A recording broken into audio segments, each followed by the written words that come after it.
अहमदनगरच्या पारनेर तहसील कार्यालयासमोर भूमिपुत्र शेतकरी संघटनेच्या वतीनं दुष्काळी भागाला पाणी मिळावं या मागणीसाठी गेल्या 7 दिवसांपासून उपोषण सुरू आहे। मात्र 7 दिवस उलटले तरी सुद्धा प्रशासन आमच्या मागणीकडे लक्ष देत नसल्यानं आत्मदहन करण्याचा इशारा आंदोलकांनी दिलाय। याच आंदोलनाचा आढावा घेतलाय आमचे प्रतिनिधी सुनील भोंगळ यांनी।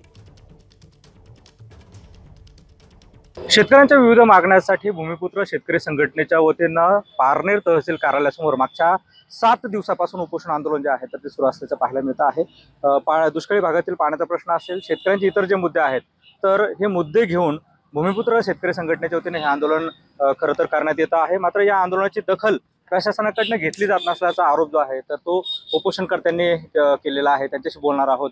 काय नेमकी आपल्या भूमिका आहे, काय मागणी आहे आणि आपले म्हणणं काय आहे?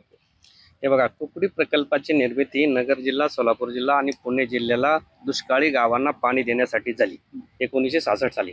पण याला 40 वर्ष झालेत। या 40 वर्षांमध्ये अद्यापपर्यंत एक थेंबही शेतकऱ्यांना मिळाला नाही। इथून करमाळ्यापर्यंत 300 किलोमीटर पाणी जात आहे। इथून खाली 18 किलोमीटर या पारनेरचे जे गाव आहेत त्यांना पाणी दिलं जात नाहीये। म्हणजे हा एक प्रकार या पारनेरच्या शेतकऱ्यांना अन्याय आहे। म्हणजे पारनेरचे शेतकरी हे पाकिस्तानचे शेतकरी आहेत का? तुम्ही का अन्याय करताय असा?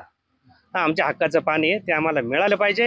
याच्यासाठी आम्ही आज गेली 7 दिवसापासून या ठिकाणी संघर्ष करतोय आणि या मागण्या आमच्या पूर्ण झाल्याशिवाय आम्ही या ठिकाणी उठणार नाही, उपोषणापासून परावृत्त होणार नाही।